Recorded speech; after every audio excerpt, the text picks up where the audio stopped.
claquement sec et régulier des fouets de cuir résonnait sinistrement à travers la nef austère de la grande cathédrale de Sigmar, chaque coup imprimant un écho glacé sur les colonnes de pierre sculptées de visages sévères et accusateurs. Magdalena, prostrée et affaiblie, le teint d'une pâleur fantomatique, avait le dos marqué par des sillons sanglants, preuve douloureuse et tangible de longues heures de pénitence auto-infligée.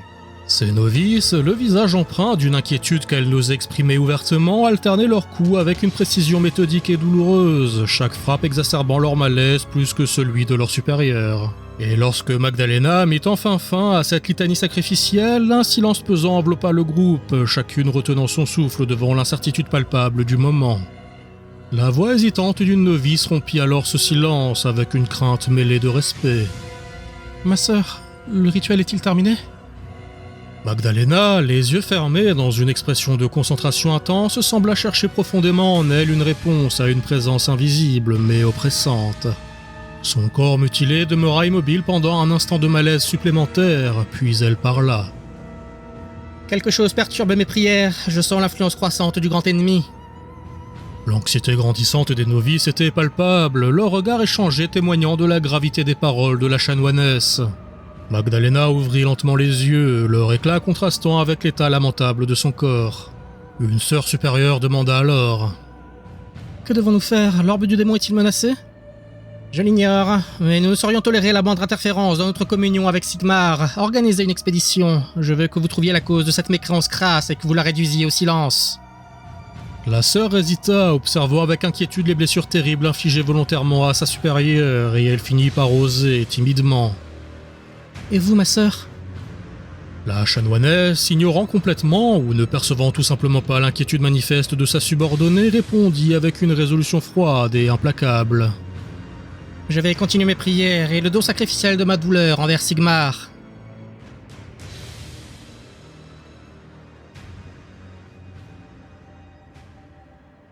Véronica contemplait la silhouette improbable de Maximilian, revenu inexplicablement à la vie, avec un mélange d'incrédulité glacée et de fascination morbide.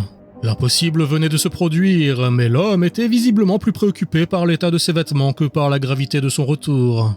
Il épousseta méthodiquement son manteau, comme s'il venait de trébucher sur une pierre et non de défier les lois fondamentales de la mort.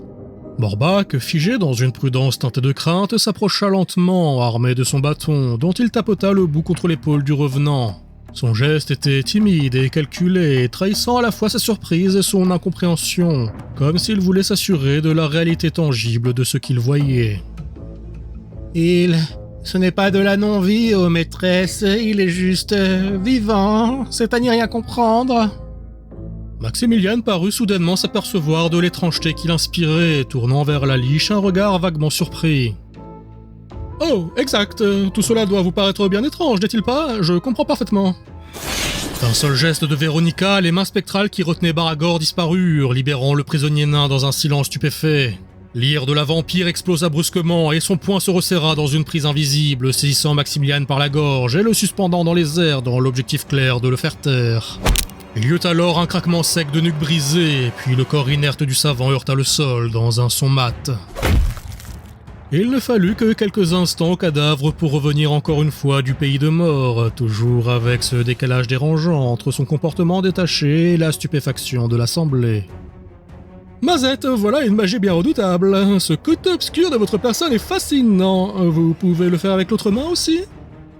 La voix glaciale de Véronica trancha l'air comme une lame, la colère propre à la perte de contrôle étirant ses traits habituellement froids et distingués.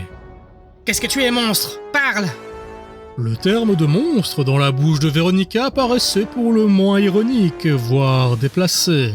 En vérité, qui d'une noble de la non-vie, prédateur nourri du sang des vivants et commandant des armées de cadavres, ou d'un érudit au comportement absurde capable de revenir d'entre les morts avec le détachement d'un homme quittant sa sieste, était le plus monstrueux.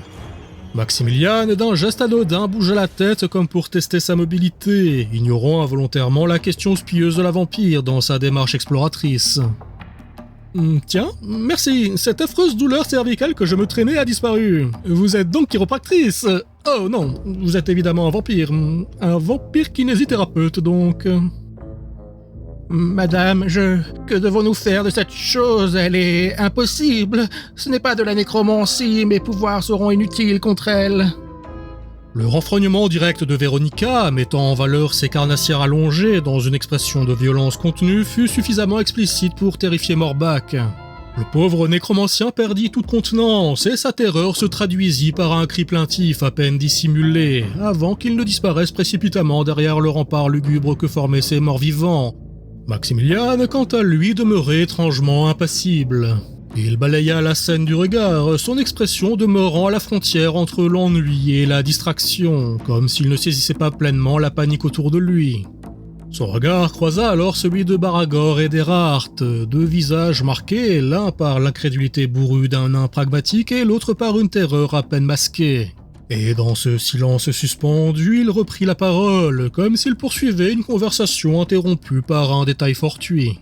« Ah oui, je crois que je vous dois des explications. » Le savant laissa planer encore un instant de doute, non pas par volonté calculée de maintenir le suspense, mais parce que, dans son esprit égaré et erratique, il ne parvenait tout simplement pas à organiser ses pensées de manière cohérente. Le décalage entre son attitude désinvolte et l'ambiance pesante accrut la dissonance du moment. Chaque seconde, son mutisme involontaire intensifiant l'absurdité de la situation, figé dans un mélange de sidération, d'incompréhension et d'inquiétude croissante de la part de ceux qui l'entouraient. « Eh bien, en fait, cela va vous surprendre, mais je ne peux pas mourir. » L'énoncé, balancé avec le ton solennel d'un savant révélant un secret d'État, mais que tout le monde avait déjà intégré, provoqua l'explosion d'un Baragor, qui, fidèle à son caractère, craqua le premier, exaspéré de voir un Maximilian rompre le silence pour n'y insérer qu'une évidence.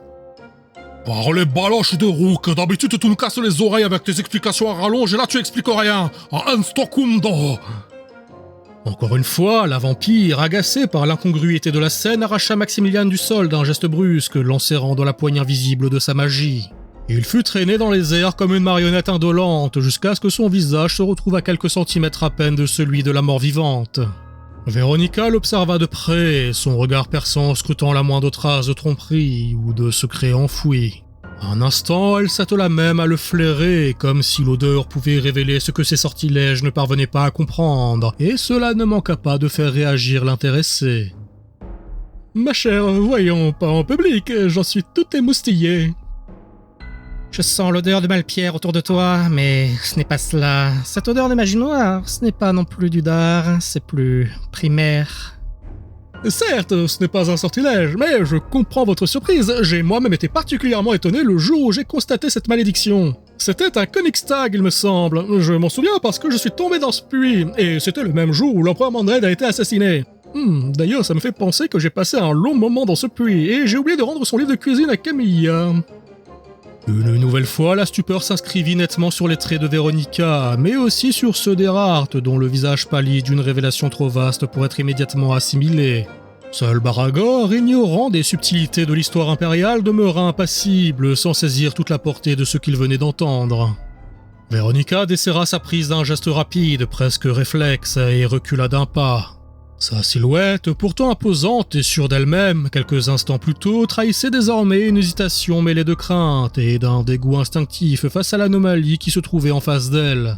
Le Daoui, les sourcils froncés et la mâchoire contractée, se pencha légèrement vers Erhardt pour murmurer d'un ton bourru mais sincère.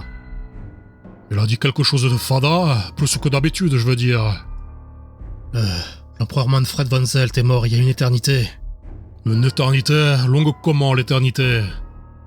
Cette créature se joue de la mort depuis des éons. Elle existe depuis avant même l'ascension des von Karstein à la non-vie, avant même la découverte du nouveau monde d'or. C'est impensable.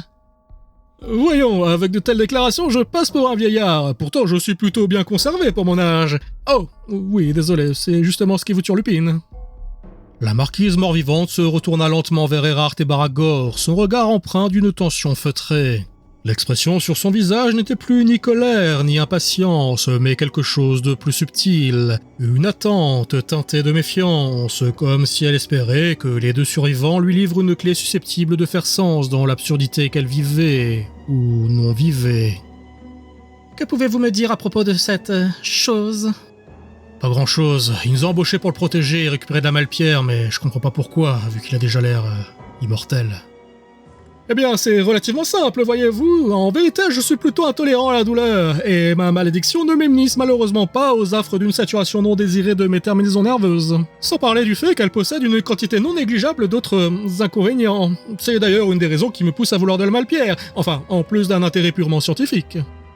Tu veux te rendre insensible à la douleur ? Quoi ? Oh non, on s'est mal compris. Je parlais de ma malédiction. Elle s'accompagne d'autres effets bien plus ennuyeux qu'une mortalité refusée ou qu'une douleur exacerbée. J'ai également la capacité à ce désagréable, mélanger et accentuer ma perception du temps et de l'espace. Oui, ce serait une manière de l'exprimer. Ou pas. Votre visage sceptique laisse à penser que ma formulation était peut-être plus confusante qu'éclairante. L'assemblée, déstabilisée par le flot abscon et désarticulé des paroles de Maximilian, resta figée dans un silence incrédule. Le nain fronçait les sourcils, et Erhardt plissait les yeux comme pour déchiffrer un dialecte oublié, et même les zombies et les squelettes semblaient suspendus dans une pause involontaire, comme frappés de confusion par procuration. Ce bref moment de stupeur fut rompu par Véronica elle-même, qui, exaspérée par le non-sens ambiant, décida de reprendre la main sur la situation avec l'autorité glacée qui la caractérisait. Je ne saisis pas encore l'étendue de cette aberration, mais il y a une chose indéniable. La mortalité de ces deux-là, contrairement à la tienne, ne fait aucun doute. Et tu aimes la science, n'est-ce pas ? Considère cela comme ton ultime opportunité d'expliquer clairement vos intentions ici. Sans quoi, tes camarades pourraient se voir contraints de prouver mes dires, et avec toute la lenteur et la patience de rigueur dans une expérience scientifique.